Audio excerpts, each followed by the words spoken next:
اليوم حنا مدعوين في مطعم العزائم من أشهر المطاعم في البصرة. هلا بيكم كل الهلا في مدينة البصرة، وقدام هالمائدة العراقية على أصولها. عندنا أول شيء المسقوف العراقي، هذا السمك اللي من نهر دجلة الخير ما شاء الله، وعلى الطريقة البصراوية في مدينة البصرة. وهم عندنا الدولمة العراقية المشهورة، الأكلة اللذيذة.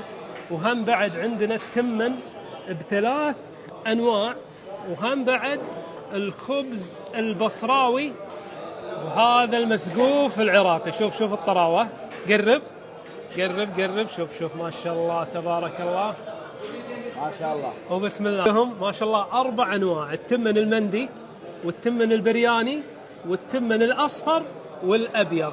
وما شاء الله البصرة منطقة أمان، يعني لا تخافون.